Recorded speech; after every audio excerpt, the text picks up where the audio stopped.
He paid for his first-class seat. He earned it. And yet, 10 minutes before takeoff, a flight attendant stood over his with a request no executive should ever hear. "Could you please give up your seat?" The man standing nearby had no ticket for that seat, but he had something else, something unspoken, yet powerful enough to make the cabin crew hesitate. He stayed seated, calm, collected, and from that moment on, nothing would ever be the same. Who was this man who refused to move not out of pride, but out of principle? Why did a simple airline seat spark a global reckoning on justice, dignity, and silent discrimination? And how did his quiet defiance become a movement that changed the world? This is not just a story about a flight. It's a story about power, about identity, about what happens when the world tells you to shrink and you decide to stay seated instead. If you believe stories like this deserve to be heard, don't forget to like, share, and subscribe to our channel. Now, take a deep breath. Let's begin. The rain was still fresh on the tarmac as passengers filed into Gate 22B at San Francisco International Airport.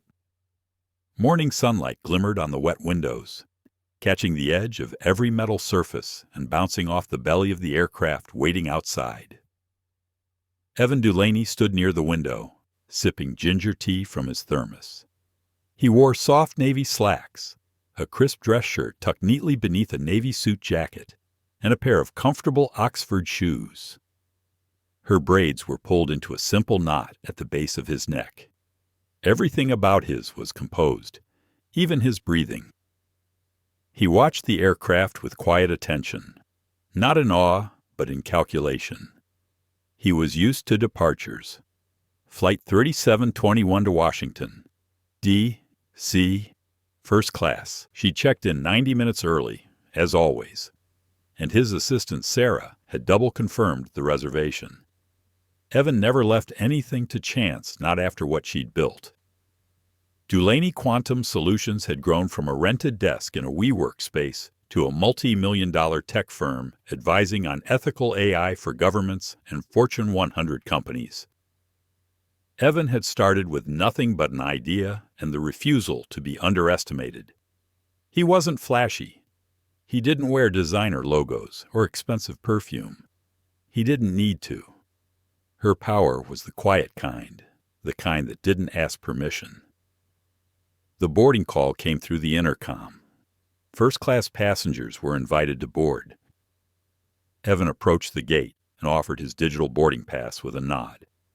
The agent, a young man with too much gel in his hair, barely looked up. "Have a great flight." "Mr. DuLaney," he said. He stepped into the jet bridge, feeling the slight shift in temperature as he entered the aircraft. The scent of clean leather, lemon polish, and recycled air welcomed him. Seat 1A sat at the front left window, with ample legroom, a folded blanket waiting on the seat, and a small bottle of sparkling water tucked neatly in the console. Evan set his leather briefcase in the overhead bin and placed his tablet and journal in the seat pocket. He settled in, fastening his seatbelt, crossing one leg gently over the other. He powered on his tablet and opened a digital file titled Senate Hearing Brief Algorithmic Bias. He had been invited to testify before the Congressional Tech Ethics Committee tomorrow morning, the first black man to do so in that capacity. The irony hadn't escaped him. As he scrolled through the case studies his team had compiled, he didn't notice the pair of eyes studying his from a distance. Flight attendant Marla Keating stood at the galley entrance with his arms crossed lightly over his chest. He was in his mid-50s, hair pulled tightly into a bun, and his uniform crisp to the point of rigidity. He had worked in aviation for over 22 years. She'd served celebrities, athletes, politicians. He had a sixth sense for reading people, or so he thought. But something about the black man in 1A. He frowned, puzzled. Marla had seen well-dressed passengers in that seat before: suits, briefcases, slicked-back hair. But this man didn't look like a CEO. He looked modest, quiet, a little too quiet. Her instincts stirred, shaped by years of habit and 1,000 unspoken messages. He glanced down at his manifest. 1 OA. DuLaney, paid in full. Digital confirmation received 48 hours ago. Priority boarding verified. Still, his curiosity lingered. He walked the aisle with purpose and paused beside Evan's seat. "Good morning," he said with a tight smile. "Can I see your boarding pass? Please." Evan looked up, his expression calm. He angled the screen politely. Marla gave it a glance. "Thank you," he said, though his tone suggested a different sentiment. "You'd be surprised how many folks sit in the wrong seat without meaning to." Evan returned a gentle smile, but his eyes flickered. "I'm exactly where I'm supposed to be," he replied. Marla nodded quickly and walked away. Evan sat still for a moment, the quiet buzz of tension resting behind his eyes. He was used to moments like this, moments where his presence in a space became a question mark for someone else. He let the feeling settle. Then he opened his notebook and began writing. "Even now, there are rooms where my credentials have to introduce me louder than my voice ever could." Across the terminal, a man in a crisp blue suit hurried through the gate, checking his phone with hurried thumbs. Thomas Ridge, 48, pharmaceutical executive, scheduled keynote speaker at a DEC conference on drug pricing. He reached the jet bridge slightly out of breath. The gate agent waved him through with an easy smile. "Welcome aboard, Mr. Ridge." Inside the cabin, Thomas looked down the aisle and blinked. Seat 1A, occupied. He looked at his boarding pass, then again at the man seated at the front. He approached slowly, with the confidence of someone who'd never had to second-guess where he belonged. Marla saw him coming and intercepted him near the galley. "Is everything all right?" he asked. "There must be a mix-up," he said, holding out his phone. "I'm supposed to be in 1A. Marla's eyes widened slightly. He took the phone and looked at his ticket. 1A, Thomas Ridge. He turned his head slowly toward Evan, still seated and calmly reading his notes. The flicker of suspicion returned to Marla's face. Thomas leaned slightly toward him. He might have sat in the wrong seat. It happens. Marla gave a slight nod. He straightened his shoulders and began walking back. "Is there a problem?" Her voice was still soft, but something in the tone had shifted. This was no longer a question of confusion. This was the opening tremor of something much larger, and none of them, not Marla, not Thomas, not the passengers watching from behind the curtain, knew they were about to step into the eye of a storm. For a few seconds, the cabin stood still. Evan looked up at Marla again, holding the flight attendant's gaze with a calm that was practiced, earned, and deeply rooted in something older than this moment. "Is there a problem?" he repeated, softly. Marla hesitated. Her clipboard felt heavier than it should have. Her instincts whispered yes. There was a problem, though no rule had been broken. Not yet. "There seems to be a discrepancy," Marla said, glancing at his manifest again.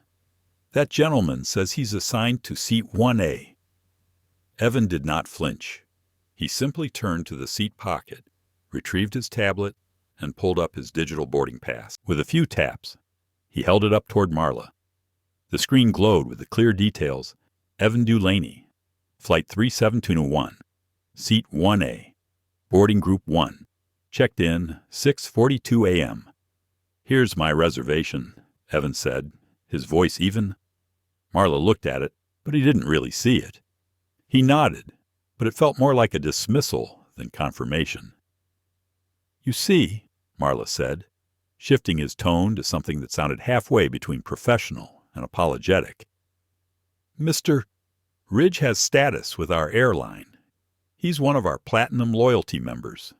Sometimes upgrades or booking issues can happen." Evan raised an eyebrow. "There's no issue on my end," he said. "I paid for this seat 3 weeks ago. There was no upgrade. This is my confirmed booking." Her tone remained neutral, not a trace of hostility, but the firmness in his words held weight. Behind him, Thomas Ridge was standing just close enough to hear. "But I made this reservation almost 2 months ago. I even requested this exact seat. It's possible there was an error in the system." Evan turned to him. Their eyes met.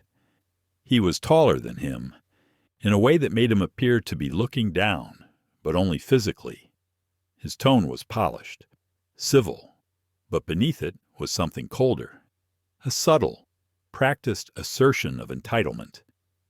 "Did your boarding pass say 1A?" Evan asked. "Yes, it does. So does mine." Thomas shrugged. "Then clearly someone's made a mistake."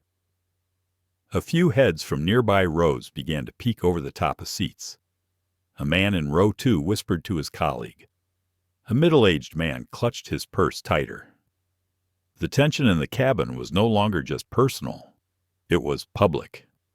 Marla glanced back and forth between them, clearly uncomfortable. "I think the best course of action," he said, "is for us to sort this out quickly so we can proceed with boarding." He leaned closer to Evan.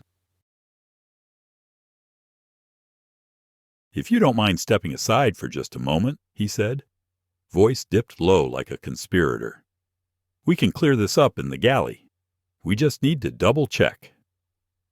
Evan stared at us for a long breath. "If I leave this seat," he said evenly, "there's no guarantee I get it back." Marla blinked. "I'm not asking you to give it up," he said too quickly. "Just to clarify things. Clarify things." Evan had heard that phrase before, during the early years of his startup, when a venture capitalist once told he didn't fit the mold of a tech founder. When a customs officer at Heathrow pulled his aside because his passport photo looked too professional to be real. When a panel moderator skipped over his name to introduce the white male panelist beside his as the real innovator. Clarify things, they always said, as if his very presence was a mistake they needed to clean up. He looked again at Marla, then at Ridge, who stood quietly. Evan's fingers brushed the armrest. For a split second, he considered standing not in surrender, but in calculation. Then his tablet pinged. A message from Sarah. Senator Ellis's chief of staff confirmed. "You're still the opening witness for tomorrow's hearing. Committee room has changed to 422B. Also, your op-ed draft is under review with the Times. Final edits due by 2 p.m. EST." Evan's eyes flicked back to Marla. "I'm staying in my seat," he said calmly. "There's no error on my end, and I shouldn't have to defend the legitimacy of my reservation while already sitting in it." Marla's mouth tightened. "Sir, I understand your concern, but nothing," Evan said, still calm. "You saw my boarding pass. I'm not moving." Thomas exhaled sharply, stepping forward. "I've flown this airline for 17 years, he said, directing his frustration at Marla now. "I've never had a problem before. I don't want to escalate this, but this is holding up the entire flight." "Exactly," Marla said, nodding as if finally someone made sense. "Mr. DuLaney, to avoid disruption, it would be helpful if a voice from behind them cut in. He showed you the ticket. A young man called out. Everyone turned. A teenager, maybe 16 or 17, sat one row behind in 2B, his phone in his lap, recording. Her tone wasn't angry, just direct. "I've got the whole thing on video," he added, "if that helps." Marla froze. The spell broke. For a moment, Evan felt something shift in the air, a sense that this wouldn't be buried. Not this time, but Marla quickly tried to recover. "Please stop recording," he said sternly. The girl shrugged. "It's a public dispute in a commercial space. I can—" Thomas Ridge now looked visibly unsettled. "Look," he said, adjusting his jacket. "I'm not trying to make this a thing, but I have to be at a keynote panel by 3 p.m. If someone made an error, that's not my fault." He was done arguing. Her presence was not a debate. A few minutes passed in heavy silence. The rest of the passengers continued to board. Marla retreated to the galley to consult with the male flight attendant, Greg, who skimmed through the manifest and offered a frustrated shrug. "It's a double booking," he whispered, "or a data error."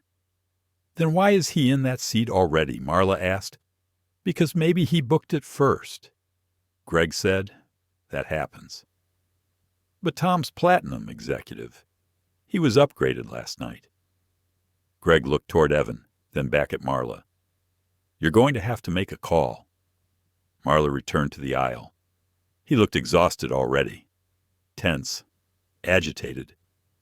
He glanced again at Evan, composed, confident, immovable, then at Thomas, aggravated, impatient, already halfway to complaint mode. He took a breath and made the worst decision of his career. Marla stepped forward with the quiet determination of someone who thought they were doing the right thing. Her spine straightened. Her voice lowered. She'd dealt with seat mix-ups before, but something about this one felt thorny, public, dangerous in the age of smartphones and social media. And still, his instinct told he had to restore order. "Mr. DuLaney," he said softly but firmly, to prevent further disruption, "I'm going to ask you to move to an available seat in economy while we sort this out." There it was, the unspoken decision made visible.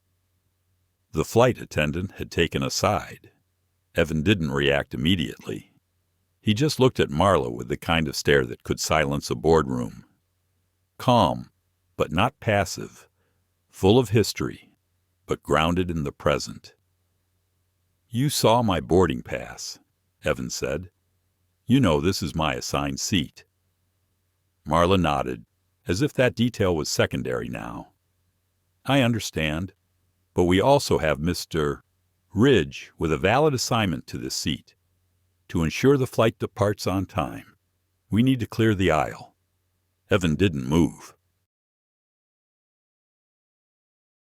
Thomas Ridge hovered nearby, his phone now in his hand, glancing between the two women as if trying to decide whether he needed to escalate or let the crew do it for him. "I'm not giving up my seat," Evan said again, his tone slightly firmer this time. Passengers nearby were now fully invested in the unfolding drama. Some tried not to look. Others watched openly, eyes flicking between Evan's face and the attendants. In the row behind him, the teenage girl still held his phone quietly, the red recording light glowing faintly in his hand. Thomas let out a dramatic sigh. "I made this reservation 2 months ago," he said, finally inserting himself directly into the confrontation. "I specifically requested 1A. I paid for this seat, too." He turned toward Marla. "I mean, I've been a loyal customer of this airline for 17 years. Platinum executive level. This is a business trip. I can't afford delays." Marla glanced at him, nodding as if he understood the gravity of his presence. "We absolutely value your loyalty, Mr. Ridge. That's why we're addressing this as quickly as possible." He turned back to Evan. "I assure you, we'll sort this out after takeoff. You can return to first class once we've confirmed the proper booking records." Evan felt his jaw tighten. "You're asking me to leave my assigned seat with a verified ticket and boarding confirmation to accommodate an upgrade." "That's not what this is," Marla interrupted quickly. We just need to." "Yes," Evan said, his voice now carrying steel beneath its smooth surface. "You are asking me to make myself smaller, quieter, and less disruptive, so that everyone else can be comfortable with a version of reality that doesn't include me sitting in this seat." Marla flushed. The air thickened. Thomas raised both hands in exasperation. "Oh, come on, this isn't about that. Let's not make this political. It's just a seating issue. You're reading too much into it." Evan turned to face him. Her eyes were "Tell me," he asked, voice low and measured. "How many times have you been asked to move from a seat you booked without doing anything wrong?" He opened his mouth but said nothing. Evan continued, "Because for people like me, this isn't just a seating issue. It's a pattern." Her phone buzzed. He glanced down. Another message from Sarah. "Social team says video is already circulating. 35K views and climbing. Don't say anything else until Malik calls." Evan tucked his phone away and looked back at Marla, who was beginning to feel the pressure of being watched, judged, recorded. Greg, the other flight attendant, approached again with a slight frown. "I checked the passenger system," he said to Marla in a whisper that wasn't quite quiet enough. "Mr. DuLaney's booking was confirmed first. Mr. Ridge's upgrade processed overnight." Marla frowned deeper. "But Ridge has priority status." Greg shrugged slightly. "Doesn't change who had the seat first." But the damage had already been done. Evan sat perfectly still, hands folded in his lap, not budging, not bargaining, just present. Thomas cleared his throat. "I mean, are we seriously doing this?" He looked toward the back of the cabin as if expecting applause or support. "I have an important speaking engagement in less than 6 hours. I paid thousands for this itinerary. We all make sacrifices sometimes. But this is ridiculous." Greg turned to him. "Sir, we do apologize for the inconvenience. We're still trying to resolve this." Thomas took a breath and finally did what privileged people often do when confronted with resistance they escalated. "I want to speak with your lead," he said. "This is unacceptable." Greg nodded and turned toward the front to call the purser. Marla, clearly rattled, tried to regain control. "Mr. DuLaney," he said again, "if you'll just cooperate now, we'll take care of you once we're in the air. I promise." Not because he was uncertain, but because he was calculating. He knew this game, knew how quickly public perception turned a calm black man into an aggressive one. How often the media twisted the narrative to protect fragility at the expense of dignity. He had fought too many battles in conference rooms to allow this moment to define her, but he also knew that sometimes silence was complicity. A quiet voice broke the tension. It was the teenager in 2B again. "You know he booked the seat first," the girl said, lifting his phone slightly. "You saw it. We all did." This time, several heads nodded around him. A man across the aisle, maybe in his 50s, called out gently, "He has every right to stay where he is." Greg returned with the purser, a middle-aged man named Leo with a radio clipped to his belt. He approached, assessing the energy in the cabin instantly. "All right," Leo said, with the voice of someone used to cleaning up chaos.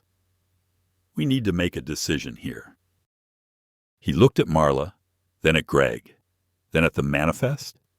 Marla spoke first. "We're recommending Mr. DuLaney move temporarily while we sort this with corporate." Leo's eyes scanned Evan's boarding pass. "Her reservation is earlier. he said slowly. "He has a seat." Silence. Marla looked stunned. "But he has the seat," Leo repeated. "That's final?" Greg looked down, relieved. The teenager smiled behind his phone. Thomas Ridge stood, stunned.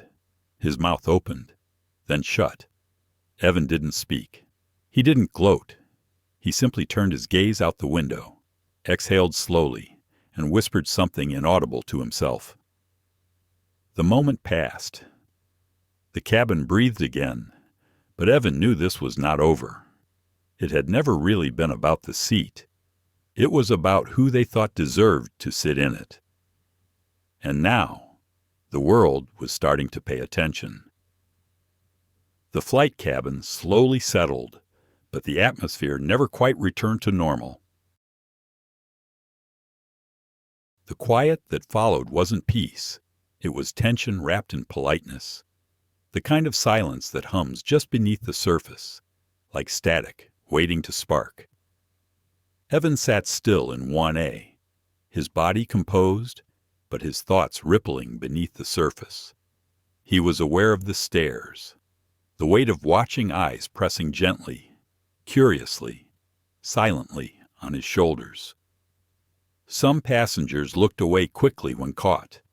Others held their gaze just a moment too long, trying to place him, trying to justify his presence, or maybe their reaction to it. Greg, the younger flight attendant, approached again with careful steps. "Mr. DuLaney, can I get you anything before takeoff?" he asked. He looked at him for a moment, then gave a small nod. "Just water, please. Still or sparkling?" "Still is fine." Greg returned moments later, placing the bottle neatly on the tray in front of him. He lingered longer than necessary, as if trying to convey a silent apology. "If there's anything else we can do to make you more comfortable," Evan nodded politely. "Thank you, Greg." He turned and left without another word. Her phone buzzed again in his lap. Another message from Sarah. "Malik says he's ready if you want to move forward legally. Media's calling already. Your name's out there. The teen posted his video with your name in the caption." Evan looked at the screen and let the message sit. He knew what came next. The camera would shift its attention. The story was no longer just his. It belonged to the watchers now. The video, the commentary, the headlines, the hashtags. And yet, he wasn't afraid. Not of attention, not of conflict, not even of the backlash that would inevitably follow. She'd been through that before. Her fear, if he had one, was subtler than all that. It was the quiet ache of how routine this still was, how easily the doubt slipped into his presence. He looked down at the open file on his tablet. Her testimony outline for the Senate hearing still glowed softly on the screen. There, in bold, at the top of the document, the human cost of algorithmic bias. He almost laughed. It wasn't irony, it was symmetry. Her lived experience had just become an unplanned prologue to the words he had prepared for the most important testimony of his career. He made a quick note in the margin. Even in human systems, bias needs no algorithm to thrive. As he adjusted the seatbelt across his waist, the intercom came on with the captain's voice. Routine information, flight time, weather in D.C., expected arrival. Evan tried to let the drone of it all return his to focus. He wanted to bury himself back into his prep, but something in his chest remained unsettled. He stared out the window, not really seeing the wing or the shimmering tarmac. Her eyes saw other things now, memories he hadn't summoned in years. He was 8 years old again, standing in line with his mother outside a local bank in Tulsa. Her mother wore his good blouse, the one with the tiny pearl buttons, holding a folder full of pay stubs and a handwritten budget. They were applying for a loan so his mother could open a small cleaning business. Evan remembered the bank manager's face, how his smile was more condescending than kind.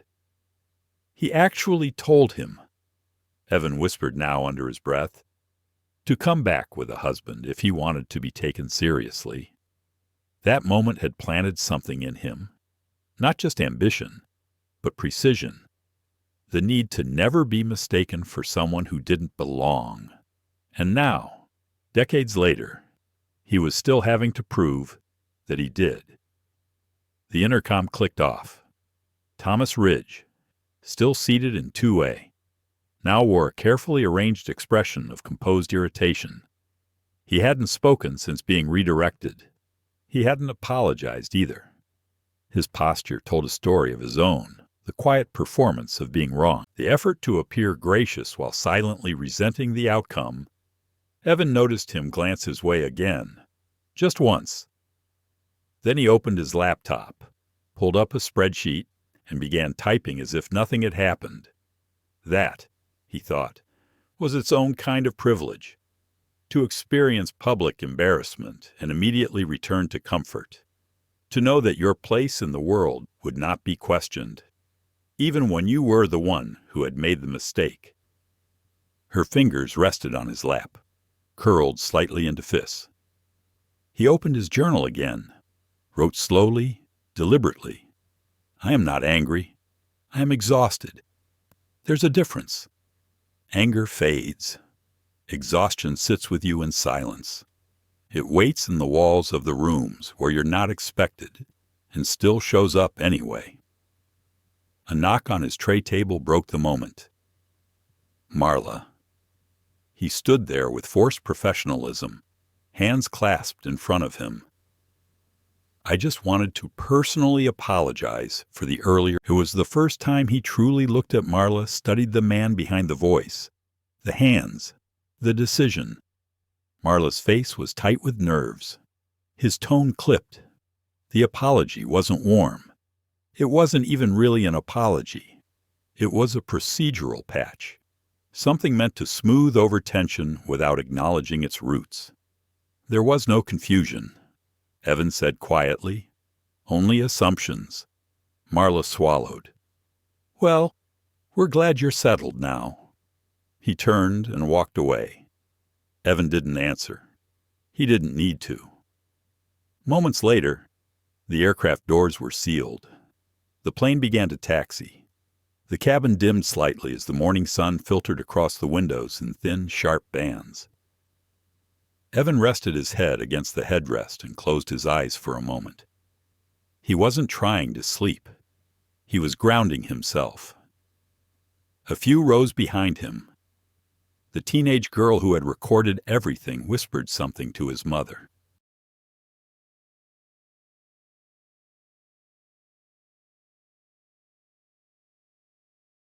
The two of them looked forward toward Evan with expressions that weren't pity, but solidarity. Evan didn't turn around, but somehow he felt it, that someone had seen, that someone had recorded not just the moment, but the meaning inside it. Her phone buzzed once more, this time from Malik. Call me as soon as you land. I think it's time. This isn't just about your seat anymore. Evan smiled faintly. The plane lifted from the runway, and somewhere between the clouds and the silence, he realized something. This was only the beginning. The plane had been in the air for 27 minutes. From the outside, everything appeared routine. Passengers watched movies, nursed small cups of orange juice, clicked laptop keys, or leaned back into half-sleep as the soft hum of the engines filled the cabin. But inside seat 1A, something deeper was unfolding. Her tablet lay dark on his lap.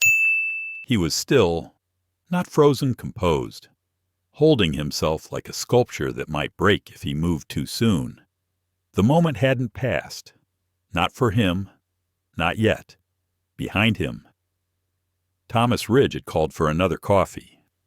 He was speaking with exaggerated charm to Marla now, laughing a little too loudly, as though determined to reclaim some lost ground by pretending none of it had mattered. That was what privilege did best. It made conflict disposable. A momentary disruption, inconvenient but forgettable. Evan knew better. He closed his eyes. In the darkness behind his lids, his mother's face appeared. Not young, not old. Just as he remembered his during those long, late nights' tired eyes. Hair wrapped in a scarf, cleaning gloves pulled tight. Her mother used to scrub hallways like cathedrals, mopping floors with a kind of reverence. He didn't have money, or connections, or time, but he had something else, a belief that dignity was not given, but carried. He would whisper to Evan after long shifts, "Walk into every room like you belong there, because baby, you do, even if they don't see it yet." Evan had done that, for years, quietly, relentlessly. She'd built DuLaney Quantum from the ground up, pitching algorithms and ethics to rooms filled with people who never expected a black man to understand machine learning, much less lead it. He had testified before state legislatures. He had spoken on stages in Berlin and Johannesburg. He had refused to let others' disbelief define the shape of his dreams. But here he was, on a flight like any other, and she'd still had to prove himself to keep a seat he already owned. Her fingers tapped gently on the edge of his tray table, not impatiently, just enough to stay connected to the moment. He thought of the girl in 2B, recording, watching, quiet, but not passive. What had he seen? What would he remember? Would he look back on that moment and see power in Evan's refusal to yield? Or would he see confirmation that the world still pushed black women out of spaces they built, brick by brick? Evan's phone buzzed again, vibrating gently against his thigh. He pulled it into view. Sarah had sent a voice note this time. Evan tapped it and held the phone close to his ear. "Hey, it's me. Just letting you know we've got news outlets already sniffing around. The video's well past 500,000 views now. Malik's getting calls from MSNBC and Vox. They want quotes. He said he wouldn't move without your signal. I know you're probably processing everything, but just so you know, this has legs. Real ones." Evan exhaled through his nose. He didn't feel flattered or powerful. He felt responsible. The weight of a moment like this wasn't in the attention. The consequences that clung to your name long after the flight had landed. He pulled up his encrypted folder and opened the document he hadn't touched yet. Title: Internal Memo Draft, Statement on Passenger Rights and Public Accountability. He stared at the blank page. The cursor blinked. He wasn't ready. Not yet. A slow shuffle approached from behind. Greg leaned in beside his seat, crouching slightly to whisper without drawing attention. "I just wanted to say, for what it's worth, I saw what happened. You handled it with grace." Evan looked at him. His eyes were steady, not performative. Not guilty, just aware. "Thank you," he said softly. "I know it wasn't right," he added. "And you shouldn't have had to defend yourself like that. Just wanted to say it out loud." Evan gave him the faintest nod. That mattered more than he probably realized. Greg stood, adjusted his tie, and returned to the galley. He turned his attention back to the darkened screen in front of him. The reflection of his own face stared back, framed by the window. The light, and the leather headrest behind him. A mirror with no judgment, only truth. If he left this seat, even symbolically, it would say something. Not just to Ridge, not to Marla, but to everyone watching, directly or from a distance. To the girl in 2B, to the young software engineer at DuLaney Quantum who once asked if he ever felt like an imposter at his own meetings. To the single mother who wrote to his last month saying, "My daughter thinks you're magic." He drew a picture of you with a cape. He couldn't walk away quietly. He wouldn't. Her phone buzzed again. This time from Malik. Incoming call. Malik Devereaux. He took a breath and answered. "Hey," he said. "I just saw the footage." Malik's voice came through steady. Sharp. "Are you all right?" "I'm fine," Evan replied. "I know that's not entirely true," he said, "but I'll take it for now." There was a pause. "Because if you do, I've got civil rights partners in 4 cities already signaling interest in a joint filing. You'd be leading the case. You don't have to, but if you want it, the door's wide open." Evan looked out the window. The clouds rolled beneath them like a soft carpet of memory and metaphor. 1,000 metaphors. "Do I want it?" he repeated. "I think you do," Malik said. He smiled faintly. "I think I have to," he said. Another pause. "Then let's start by naming it," Malik said. "Not just what happened, but what it means." Evan closed his eyes again. This time, he didn't see his mother, or the bank, or Ridge's face. He saw his team. He saw his staff. He saw his nieces, her mentees, the interns who called his Professor Evan, even though he never taught in a university. And he saw 1A, not just the seat, but everything it symbolized. Then he opened his eyes. "Okay," he said, "let's name it."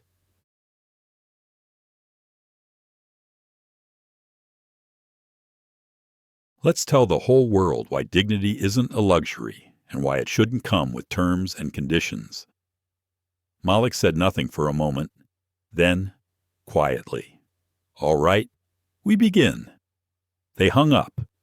The plane continued eastward, streaking across sky and silence.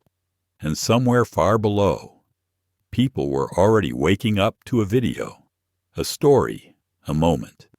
And they didn't yet know that it was about to become a movement. 35,000 feet above a country he was no longer sure he could fully trust.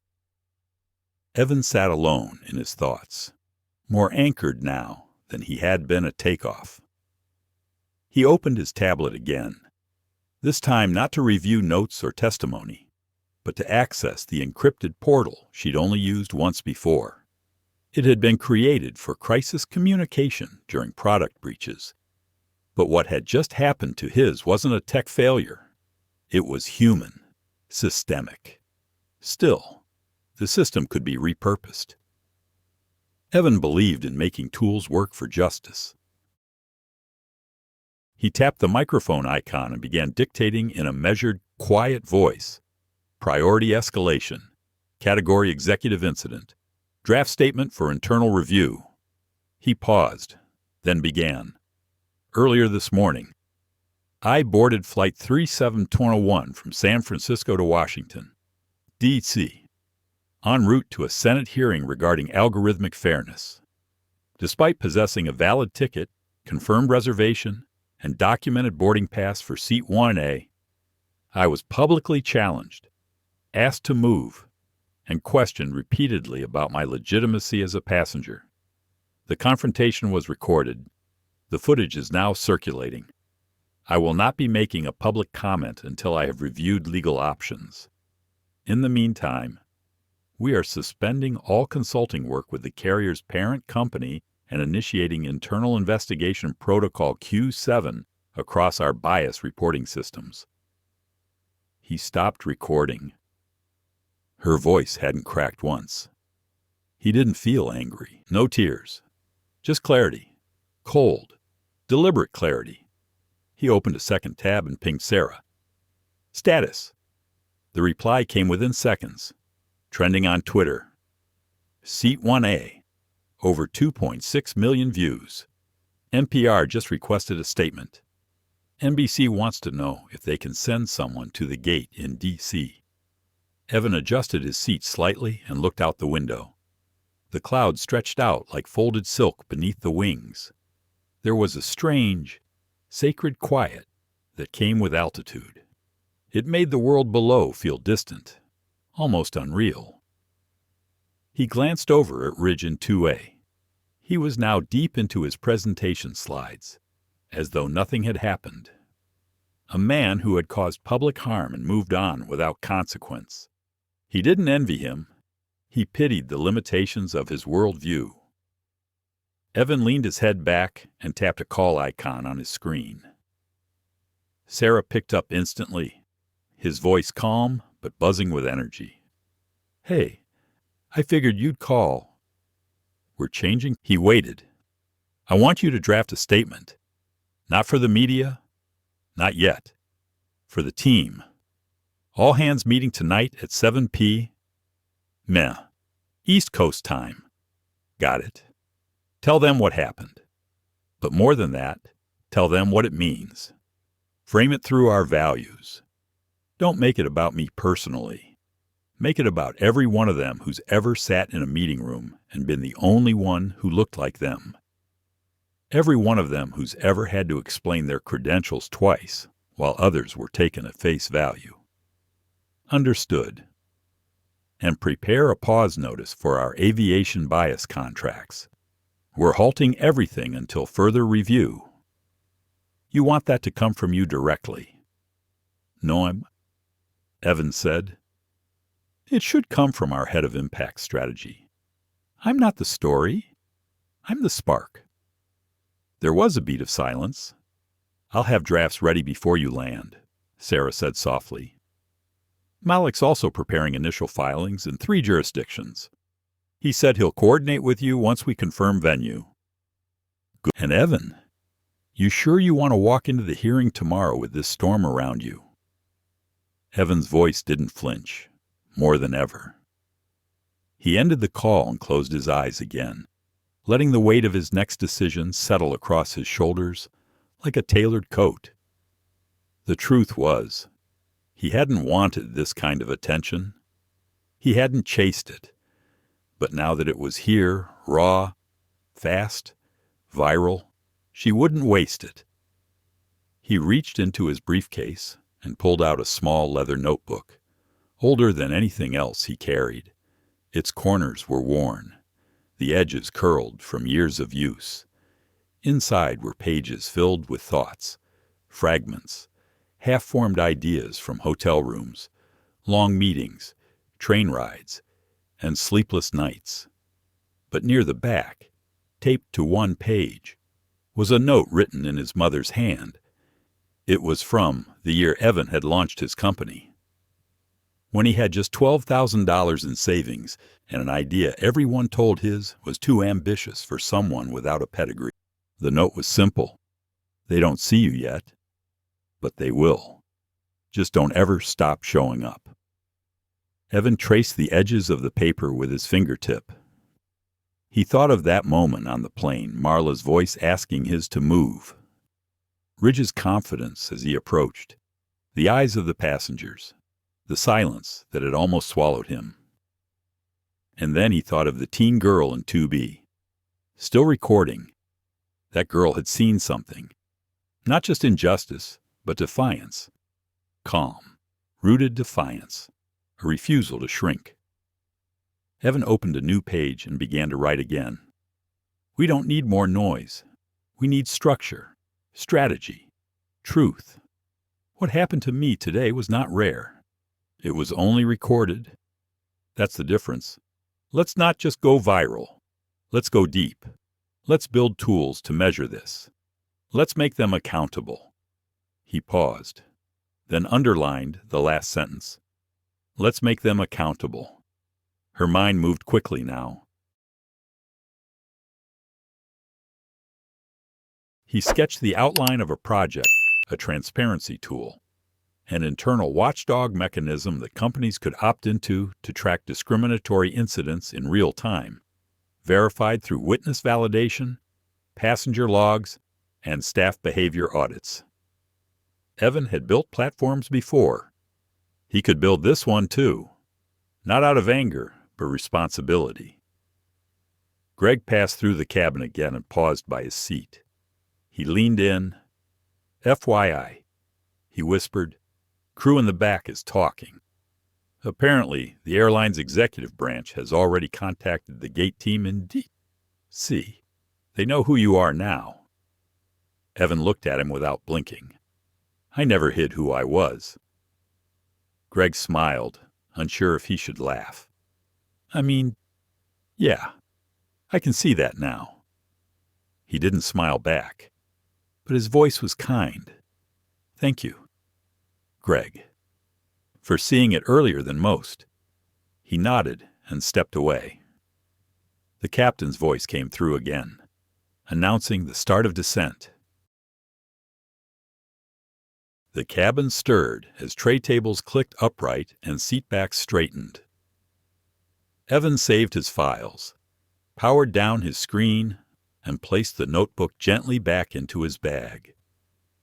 The sky outside had shifted to a milky blue. Below them, the city lights of Deke glimmered faintly through early haze. He folded his hands in his lap, calm, still, ready. He didn't know yet what reception she'd face at the gate. If there would be cameras, questions, apologies. He didn't care.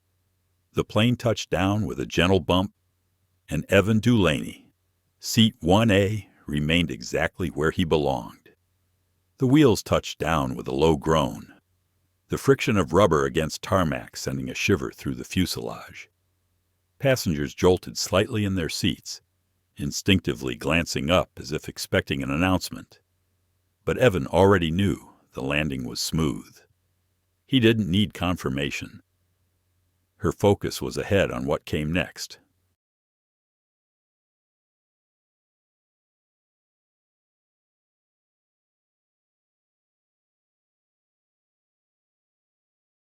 The seatbelt sign remained lit, the engines humming through their cool-down cycle. A few heads turned toward his as the plane taxied toward the gate. Subtle glances that tried not to linger. But Evan had long since learned how to read curiosity that wore politeness like a mask. In row 2B, the teenager, her quiet witness, looked up from his phone. Her mother said something softly beside him, but the girl never broke eye contact. For just a second, Evan gave as the faintest nod. It was enough. As the aircraft rolled to a stop and the seatbelt light dinged off, the cabin shifted into motion. People stood. Baggage compartments popped open. The choreography of disembarkment began. But Evan stayed seated, not out of defiance this time, but because he knew what waited at the gate. Greg approached his row quietly. They've requested you remain seated while we escort other passengers out first, he said gently. Someone, Greg nodded. Corporate. No name badge. Looks like legal or executive ops. Evan let the information settle. Then he stood. I'm not hiding, he said. I didn't think you were. Greg turned toward the front and stepped aside to allow the aisle to clear. One by one, the passengers filed out. Some glanced at Evan. A few nodded discreetly. Others looked away, uncertain how to navigate the politics of the moment. When Thomas Ridge reached the front, he paused by his row. He didn't look at him, but he could feel the hesitation in his body. He shifted on his feet, adjusted his briefcase strap, then finally spoke. Hope we're able to put this behind us, he said. He turned to face him, her eyes calm, his voice cool. I'm not putting anything behind me. I'm putting it on record. He blinked, swallowed, then walked out without another word. As the final passengers exited, the cabin fell quiet again. Greg gave a subtle nod to the ground crew standing just beyond the doorway. One of them signaled, and the jet bridge extended, locking into place. The front door opened with a hiss of pressurized air. A moment later, a man stepped in. He wore a dark gray suit, Oxford shoes, and a pin with the airline's logo barely visible near his collar. He looked like he hadn't slept. Her smile was professional, but the tension in his shoulders betrayed urgency. "Mr. DuLaney," he said, stepping forward. "I'm Carla Reynolds, with East Wind Corporate Affairs. We understand you experienced an unfortunate issue on board." Evan stood facing him, hands calmly folded at his waist. "You could say that. I'd like to personally apologize on behalf of the airline. We value all our customers and take situations like this very seriously." Evan's tone didn't shift. "Do you?" Carla hesitated. "We're conducting an internal review, and I can assure you an internal review." Evan interrupted.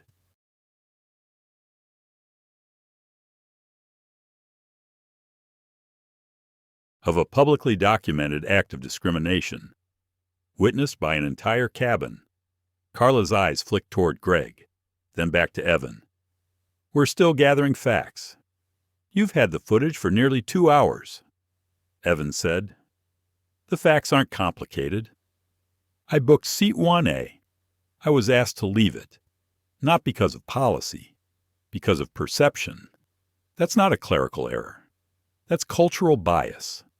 Carla's smile wavered. "If you're willing," he began, "we'd like to offer a private discussion in our executive lounge. No media, no pressure. We can debrief, offer compensation." "I don't want compensation," Evan said. He took a step forward. "Not aggressive, intentional. I want accountability, and not just for me. For every person who's ever been told quietly they didn't belong by people like you, in systems like this." Behind Carla, flashes began through the window's camera crews outside the gate. Greg watched silently from the galley. Evan turned toward the door. I'm walking into whatever comes next. I suggest your legal team be ready. You're not just dealing with a passenger now. You're dealing with precedent." Carla stepped back slightly. Her expression held a flicker of something not fear. Exactly. Awareness. Evan reached for his briefcase, gave Greg a final nod, and walked down the jet bridge. Outside the plane, the air smelled faintly of recycled rubber and jet fuel. The terminal echoed with distant announcements and hurried footsteps. As Evan emerged from the tunnel, the lights hit his first 2 news cameras, a man with a mic from WDC Morning News, and a handful of curious bystanders.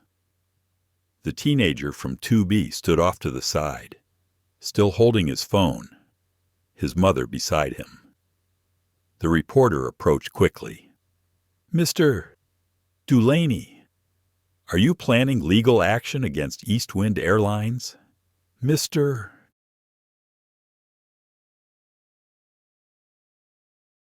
DuLaney, do you believe this was racial profiling?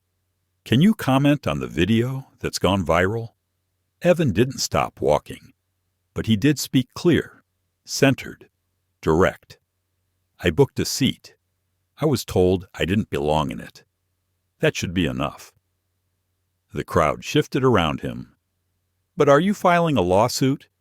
Evan paused briefly before stepping into the private car, waiting at the curb. "I'm not just filing a lawsuit," he said. "I'm filing a signal." And then he was gone. Inside the car, his phone buzzed. A message from Sarah. Press call scheduled for 4 p.m. Eastern. "I've prepared the first statement draft. You'll want to see the ending. I think it speaks for all of us." Evan leaned back against the leather seat. The city blurred past the tinted windows. Buildings and monuments. Sidewalks filled with people who would never know what happened on Flight 3721. But some would. Enough would. He opened Sarah's draft. Her eyes scanned the final line. Some of us just had to build the chair before we were allowed to sit in it. Evan closed the document. Her fingers rested on his lap. And for the first time since boarding, he smiled. Not for what had happened, but for what he was about to make of it. Evan arrived at his hotel in Washington, D.C., just after noon. The car door closed behind his with a gentle thud as his heels tapped against the smooth tile lobby floor. He didn't wear his usual sunglasses today. He wanted to be seen. The staff recognized his instantly. The manager at the front desk offered a warm, practiced smile. "Mr. DuLaney, welcome back. We've expedited your check-in. Your suite's ready, and we've added extra privacy controls for the elevator." "Thank you," Evan replied, not unkindly, but focused. "I'll need an hour of quiet. Then I'll need the business center. Press ready." The manager nodded quickly and handed him. The phone in his palm was buzzing again. A missed call from Malik. A new message from Sarah. Twitter notifications spilling over the edge of the screen. He silenced them all. For just a few seconds, he needed to return to himself. The suite was clean and minimalist. Glass walls, a quiet hum from the AC, a view of the Potomac in the distance. Evan sat on the edge of the couch and finally slipped off his shoes. Her feet ached, but he welcomed it. It was a reminder that the ground was still beneath him, even if the world had shifted. He poured himself a glass of water and walked barefoot to the window. The city moved below, oblivious to the storm brewing above it. He pulled out his phone again, opened the statement draft from Sarah. He read it slowly, from beginning to end. It was sharp, measured, unapologetic. The kind of message that came not from outrage, but precision. Not emotion alone, but experience. Some of us just had to build the chair before we were allowed to sit in it. She let the words sit with him. It was true, and it was time the world heard it. Her phone rang. This time, he answered. "Hey," Malik said. "You're all over the afternoon cycle. CNN just ran the footage. No commentary yet. Just raw clip. Labeled Black CEO. Asked to give up first-class seat to white passenger. Then refused. It's spreading. Fast. I expected it would. They want interviews. Requests from almost every outlet." Evan didn't respond right away.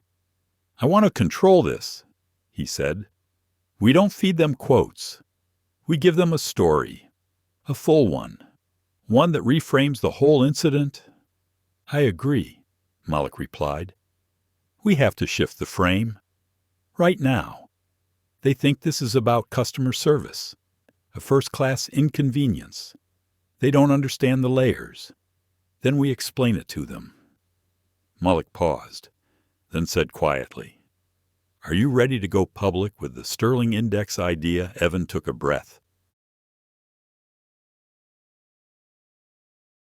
The Sterling Index had been an internal prototype for months, a confidential project his team had developed in response to quietly documented patterns of mistreatment in high-end services airlines, banks, luxury hotels, tech conferences. It was designed to measure discrimination not through opinion, but through data. Structured logging of incidents, testimonial patterns, real-time analytics of bias in corporate systems, a dashboard of accountability. Until now, it had been theoretical. Now, it had a face. His, "I'm ready," he said. "Good." Malik said, "We announce it during the press conference." Evan looked at the clock. 3:26 p.m. He had 34 minutes before they went live. He opened his laptop, logged into the secure portal. He pulled up the Sterling Index beta dashboard. There were 3 logged incidents on airlines from the past month, entered anonymously by beta users. One was eerily similar to his own.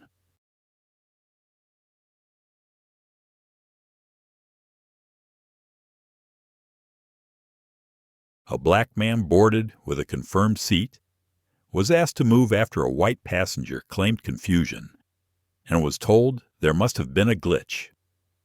He read the report slowly.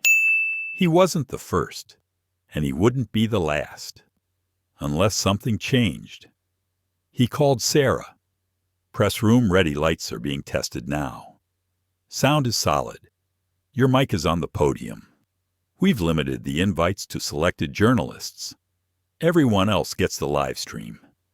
Have you added the Sterling Index to the package? It's in there, branded, explained. I also included the data patterns from last quarter. Over 300 incidents. Evan nodded. Have someone check in on the girl from the flight, he added. I want his to know he made a difference.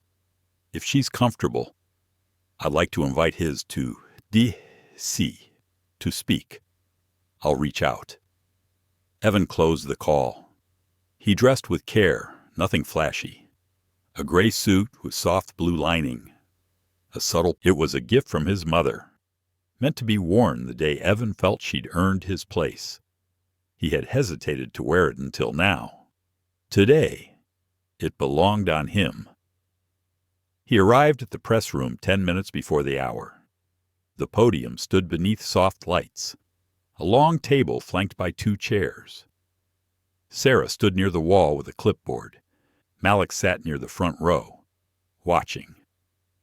Evan approached the microphone as the lights dimmed and a red light above the camera blinked to life.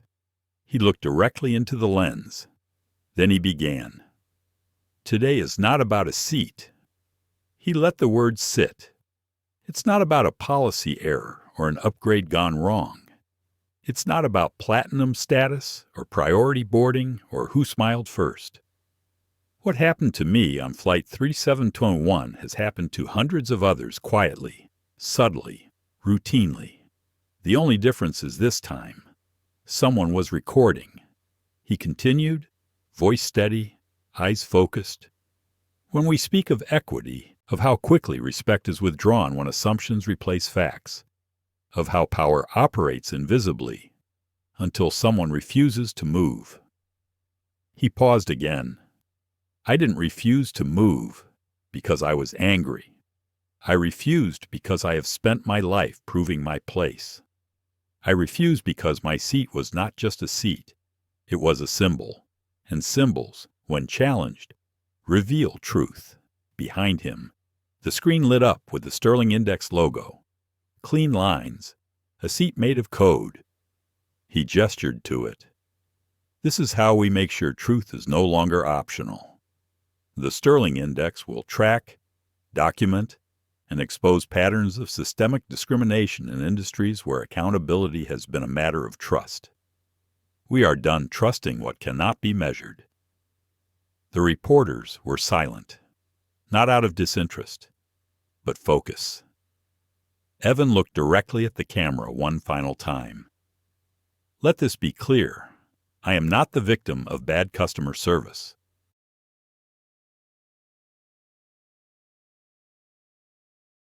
I am the survivor of a culture that asks people like me to shrink ourselves to fit its comfort. I will not shrink. Then he stepped back. Silence. Then questions. Cameras. Lights. But Evan wasn't watching them. He looked toward the door, and he imagined every person who had ever sat where he sat silent, tired, unrecorded. He hadn't just taken a stand. He had built a stage, and now the world was listening. That night, Evan couldn't sleep. The hotel room was dark, except for the distant glow of the Capitol dome through the window. The city lights shimmered, casting a faint silver reflection across the glass tabletop beside his bed. Her laptop sat open, still logged into the press server. Hundreds of emails flooded in requests, statements, angry rebuttals, heartfelt testimonies, praise, pushback, all of it. The Sterling Index had gone live, and it had struck a nerve. Evan scrolled slowly. One caught his attention, an email from a flight attendant. Anonymous. I saw what happened. I wasn't on your flight, but I've seen it before. I've been told to downgrade passengers who don't match the profile. It's never said directly, but it's there. You're not imagining it. Please keep going. Evan read it 3 times, then closed his laptop and let his head fall back into the pillow. The adrenaline from earlier had finally drained, leaving behind something heavier. He had said all the right things. He had stood tall. He had made the case. But now, in the quiet, the weight of it pressed down. Not regret, responsibility. He turned onto his side and stared at the ceiling, his mind churning. What happens when a person becomes more symbol than human? What happens when your face becomes a mirror for other people's pain? This wasn't just about his anymore, but he was still in it. The next morning came quickly. Her alarm buzzed at 5:45, muh. Evan rose before the sky lightened, dressed in black slacks and a cobalt blouse, and sat quietly at the small desk in his room. Coffee steamed beside his as he reviewed his notes for the Senate hearing. That was why she'd come to Washington in the first place. And yet everything had changed. What began as a policy testimony had become a cultural flashpoint. He would walk into that chamber today not just as a CEO, not just as a subject matter expert, but as a symbol, and symbols carry weight. Her phone buzzed. It was Sarah. "Are you watching?" Evan flipped on the television. A panel discussion was already underway. What's striking here, the commentator was saying, is not just that he was removed or asked to move. It's that we're still questioning whether this was about race. When was the last time a white male CEO was asked to leave a first-class seat he paid for? And let's not forget the only reason this even surfaced was because someone filmed it. Had there been no footage, this would have ended with Mr. DuLaney labeled uncooperative in an internal report. Evan muted the screen. The truth echoed louder in silence. He arrived at the Senate building just before 9. Sarah was already there, clipboard in hand, earpiece buzzing as he coordinated with the hearing committee. Malik joined them moments later, crisp in a gray suit. "You ready for round 2?" he asked. "I'm ready to remind them what justice is supposed to look like," Evan replied. Inside the chamber, the room was already filling. Journalists, congressional aides, C-SPAN cameras perched in corners like quiet sentinels. Senator Elena Brooks, who had invited Evan to testify, gave his a warm nod from the dais. Evan took his seat. The hearing began with procedural remarks, then introductions, then the usual dance of language structured, polite, layered with subtext. When Evan's name was called, the room shifted slightly. You could feel it. Chairs stopped creaking. Pens hovered above paper. The cameras leaned in. He rose and walked to the witness table. Then he spoke. "I came here to discuss algorithmic bias in artificial intelligence systems, and I will. But I also come here today as someone who experienced firsthand how human bias still operates without algorithms, without data sets, without technology, because it's still embedded in how we perceive dignity." He paused, letting the words settle. "On July 3rd, I boarded Flight 3721 with a first-class ticket for Seat 1A. I was asked to move, not because of a technical error, not because of security protocol, but because a white passenger asserted that the seat belonged to him, and the staff deferred to that claim despite clear evidence to the contrary. The room was still. I was calm. I was direct. I stayed in my seat. but I shouldn't have had to fight for something I had already earned. My dignity, like my seat, should never have been negotiable. Senator Brooks leaned forward. Mr. DuLaney, are you suggesting that what happened on that flight reflects a larger trend? I'm not suggesting. Evan replied. I'm reporting. He tapped his tablet. A graph lit up on the screen behind him. The Sterling Index has cataloged over 300 incidents in the last 90 days alone, involving service-based discrimination across industries, flight crew decisions, hotel denials, banking assumptions. These aren't isolated events. They're systemic patterns. The senators murmured. Some scribbled notes. Others glanced at one another. This is not about feelings. It's about patterns. And when dignity is conditional based on appearance, assumption, or proximity to power, then justice isn't real. It's performance. A hush fell over the room. I am not here today for a personal apology.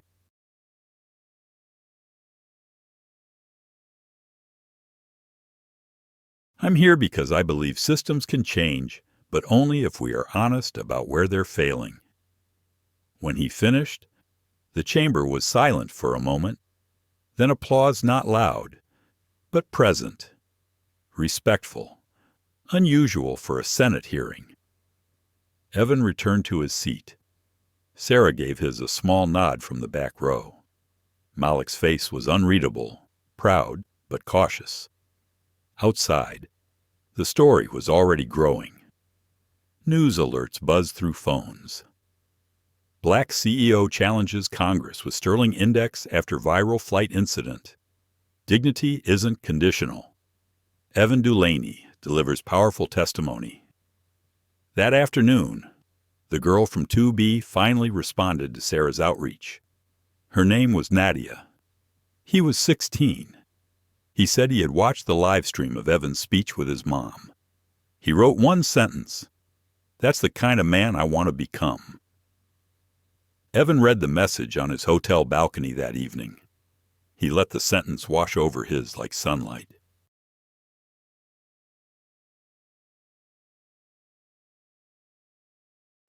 Because that was the real reason he had stayed in the seat. Not for the cameras, not even for himself, but for someone like Nadia, watching from the quiet rows behind, wondering if she'd ever be allowed to take up space, and now, knowing that he could. Evan sat at the window of a quiet cafe just off Logan Circle. Rain dotted the glass, softening the outlines of the city outside. It was late afternoon, the day after his testimony, and Washington had begun to shift around his like a city newly awake. He stirred a cup of black tea, but didn't drink it. Her mind was elsewhere. Across the table sat Reverend Moore, a civil rights elder and longtime advisor to community leaders across the country. His voice was deep, his movements slow, but his words held weight. Evan had asked to meet him not for advice, exactly, but for grounding. I saw your testimony, he said gently, watching him. I saw you hold that room like it owed you the truth. And Evan gave a tired smile. It's hard to know if they heard. Oh, they heard, he said. Whether they change, that's different. But they can't pretend not to know anymore. He looked out the window, watching a couple rush under an umbrella across the street. It's strange, he said. I spent years building my company, staying out of the spotlight unless it was tech-related. I thought if I just worked hard enough, built something good enough, I could stay out of the crosshairs. Ellis leaned forward. And then a flight attendant asked me to move. He laughed quietly, but there was no humor in it. Asked me to move from a seat I earned, in a cabin I paid for, in a system I understood better than half the engineers who designed the booking algorithms. You didn't move, Ellis said. That matters. But it shouldn't have to matter, Evan replied, his voice lowering. I shouldn't have to be exceptional to be treated with basic respect. I shouldn't have to be a CEO to keep a chair. He didn't interrupt. He let us speak. I keep thinking about Nadia. He continued. The girl who filmed it. He messaged my team. Said he wants to be like me one day. Ellis smiled. He already is. He said. He saw something wrong, and he recorded it. That's resistance. Baby girl. Quiet, but powerful. Evan nodded. I just don't want his to think that strength comes only from being unbreakable, because I'm tired. Reverend, I'm tired in my bones. He reached across the table and placed his hand over his. You can be tired. That doesn't make you any less strong. And you don't owe anyone your perfection. He swallowed hard. He saw me refuse to move. Evan said, but he didn't see the nights I questioned myself, the meetings where I bit my tongue, the contracts I lost because I wouldn't bend. He saw the chair. He didn't see the cost. Ellis's hand squeezed his gently. She'll learn the cost. But thanks to you, he won't have to pay all. Evan looked down at his tea, finally lifting it for a sip. Do you think I'm doing the right thing? He asked, launching the index, making it public. Ellis chuckled. You think Harriet Tubman waited for a perfect moment to lead people through forests? You think Rosa Parks checked the news cycle before he stayed in his seat? Timing doesn't make truth. You saw a door. You walked through it. Now hold it open. He exhaled, set down his cup. I never wanted to become a symbol. No one ever does, he said. But the seat you kept on that plane, it wasn't just yours. It carried every person who'd ever been asked to step aside for someone more comfortable. That's why it mattered. Evan let that settle. That was the part no headline could capture. The chair wasn't just a chair. It was a generational inheritance of refusal. It was the echo of his mother in church shoes, his grandmother cleaning offices in silence, his aunt turned away from a loan officer despite perfect credit. And now it was his to hold. That night, back at his hotel, Evan joined his team for a virtual meeting. Sarah was on camera already, as were his department heads from across the country. A dozen faces, squares of determination. Malik joined too, dialing in from the legal office, sleeves rolled up. Before we begin, Evan said, I want to say something. The screen fell quiet. I know the last few days have been a storm. You've all worked overtime, fielded media, rerouted contracts, protected my calendar, shielded my inbox. He paused. But I also know that what we're doing now isn't about me. It's bigger. It's heavier. And I can't do it alone. Heads nodded. Sarah sat forward slightly, eyes locked on Evan. So here's what I propose. Evan continued, we build a coalition. We don't just run the Sterling Index, we make it open source, transparent. We invite partners, universities, nonprofits, media, labor groups.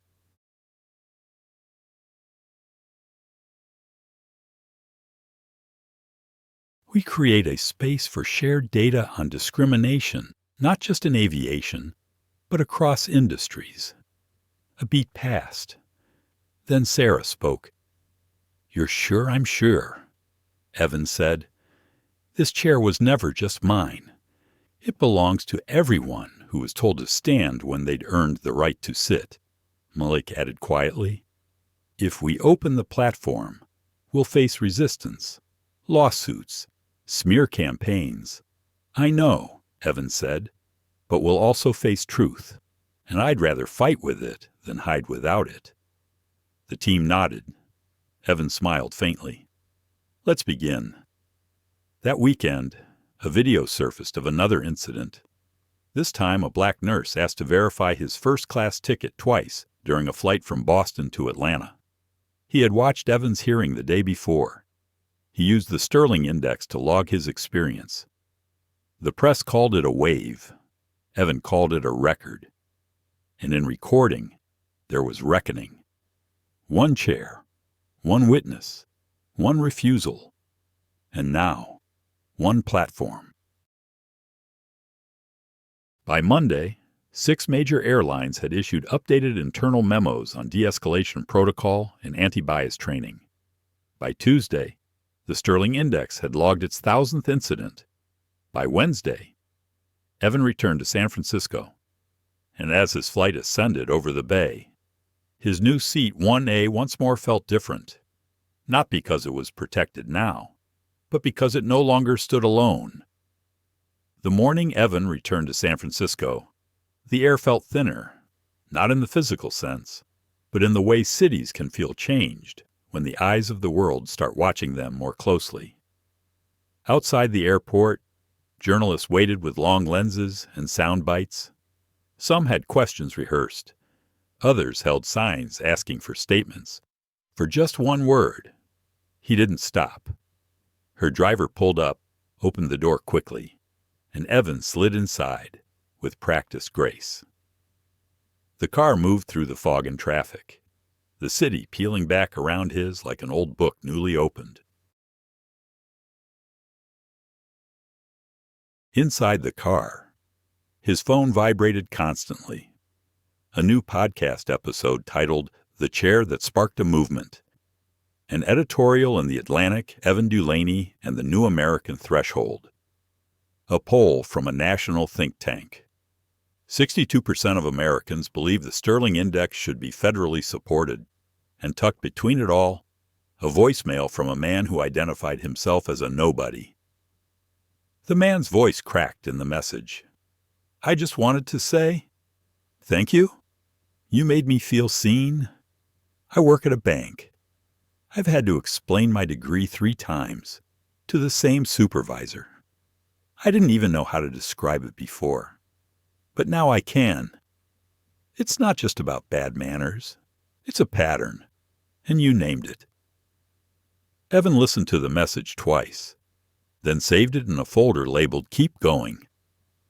By the time he arrived at DuLaney Quantum headquarters, his staff was waiting, not in the polished boardroom way of corporate performance, but casually, warmly, filling the entry hallway.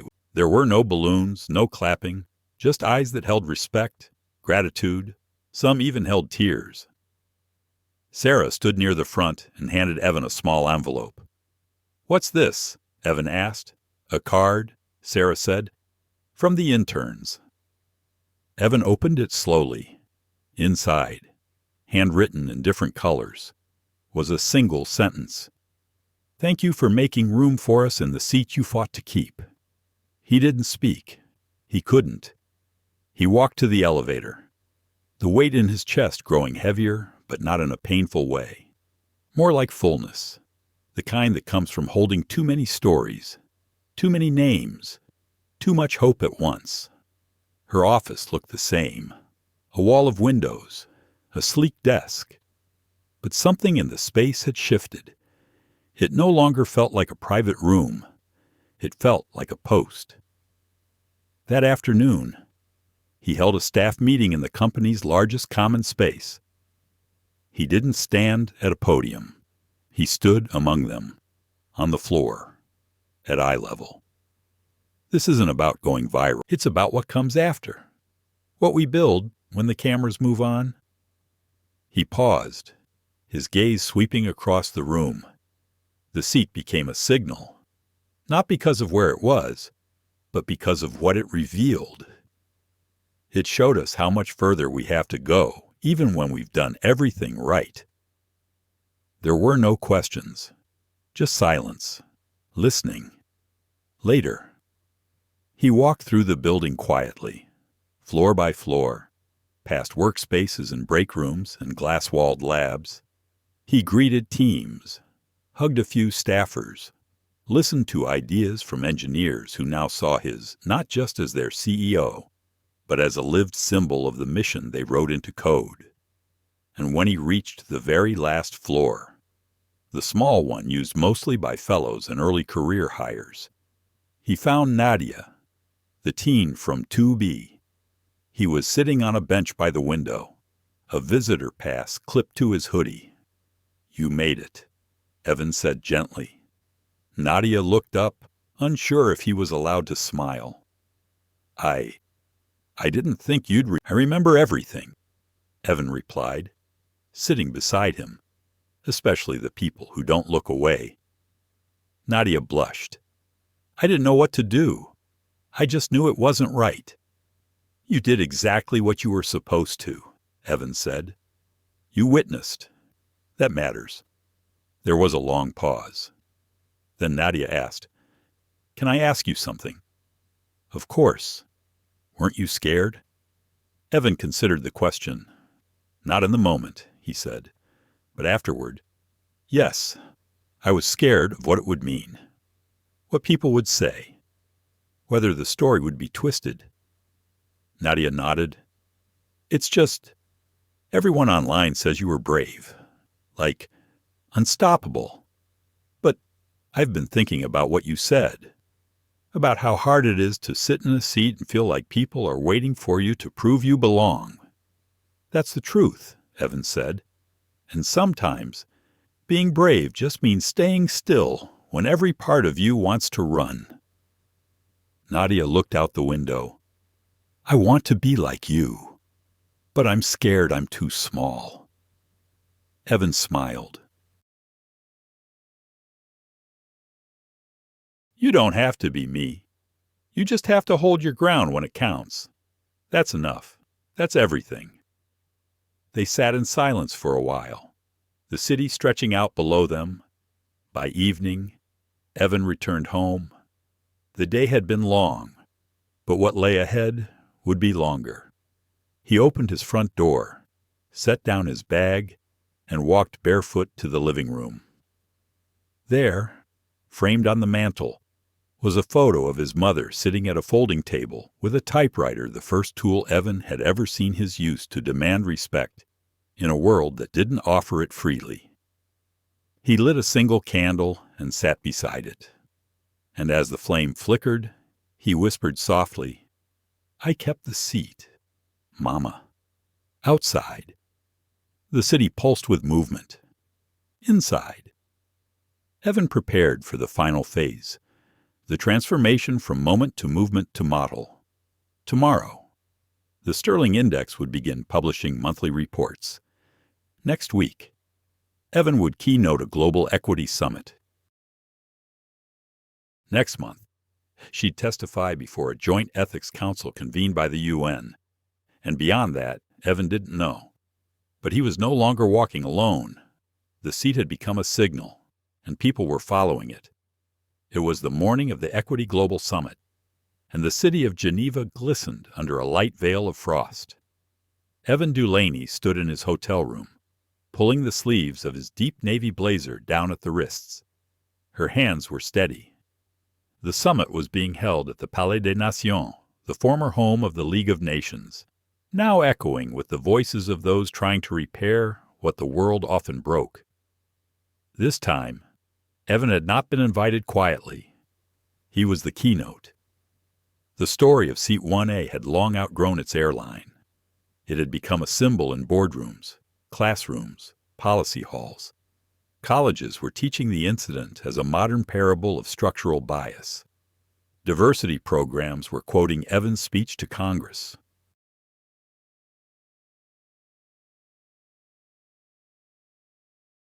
The Sterling Index had been adopted by 5 countries, with more considering legislation.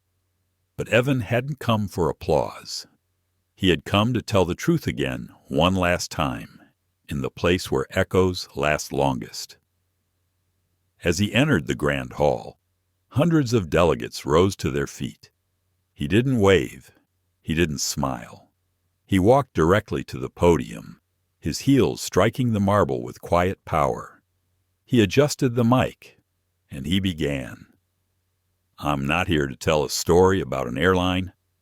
I'm here to tell a story about a pattern and how that pattern ends. Silence filled the chamber. 3 months ago, I boarded a plane with a valid seat in first class. I was asked to move. No one used the word race. No one had to. The system did the talking. It always does. He paused. I didn't move. That was the story the world saw. But the story you need to hear isn't about that seat. It's about what it revealed. And about the thousands of seats people have been denied every day silently, without cameras, without anyone to witness them. He leaned slightly forward. We kept the seat. That's what I'm here to say. Not because of who I am, but because of who I represent. I am not alone in this chair. I carry generations, and I carry everyone who came after, everyone who said, "Me too." Everyone who finally had the words to name what happened to them. The room was still. And then, Evan did something he hadn't done on any stage before. He sat down, not in a guest chair, not in a reserved VIP section. He pulled a simple, ordinary wooden chair to the center of the stage. It looked almost out of place among the sleek metal and velvet in the room. He placed it beside the podium and said softly, "This is for the ones who weren't believed. Another chair. This is for the ones who stood when they should have been seated. Another. For the ones who left quietly because it wasn't worth the fight."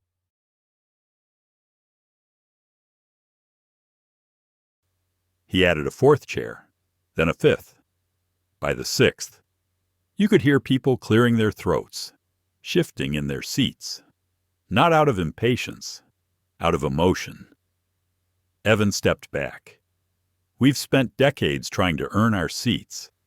But what if the table was never built to include us? What if justice isn't about waiting to be invited, but building a new table entirely with seats that are already ours? He let the words hang. Today, I'm not asking for access. I'm confirming presence.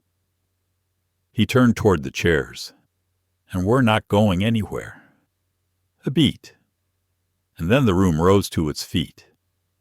Not like before, this was not politeness. This was recognition.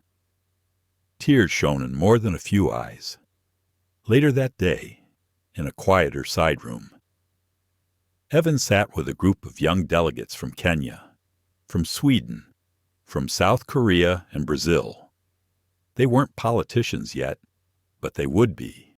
DuLaney. After all this, after carrying so many stories, Evan smiled. Tired, but sure. I don't carry them alone anymore. He pulled out a small card and handed it to him. It had a number on it, a Sterling Index access line. You see something? You say something. You log it. You create change. Thandi stared at the card. And that's enough, no, Evan said. But it's a beginning, and beginnings have power. That night, Evan returned to his room and finally allowed himself to cry, not out of grief, out of release. He sat at the edge of the bed, opened his journal, and wrote one sentence. We kept the seat. He underlined it once, then closed the book. There were more things to do, policies to shape, boards to hold accountable, systems to rethink. But tonight, he didn't need to plan. He had already changed the story. Somewhere in a small-town classroom, a girl named Nadia was giving a speech about dignity. In a staff meeting in Chicago, a young black banker quoted Evan's testimony and asked to review their firm's bias policy. On a flight from Austin to Denver, a flight attendant offered a quiet apology to a man she'd once doubted and did better this time. And all across the world, ordinary people began to realize sometimes justice begins with not moving. Sometimes the most powerful thing you can do is sit down and refused to be moved by anything but purpose. Evan DuLaney had done just that, and the seat he kept, it became a legacy. The world didn't change overnight. But that one seat 1A, became more than a number on a boarding pass. It became a symbol of every person who's ever been asked to step aside, quiet down, disappear simply because of how they looked or who they were. Evan DuLaney didn't shout. He didn't rage. He simply stayed seated with dignity, with resolve, with generations behind his and the future watching. Her story reminds us that the smallest actions can hold the heaviest truths, that discrimination doesn't always scream sometimes, it whispers, and that justice isn't truly justice if it depends on who's sitting in the chair. So if this story stirred something in you, a sense of empathy, a memory, or a fire, we invite you to carry it forward. Stand up when others are told to sit down. Speak out when silence protects the powerful. And never forget sometimes, staying in your seat is the bravest thing you can do. If this story moved you, please like, share, and subscribe to our channel. We'll be back soon with more stories that challenge,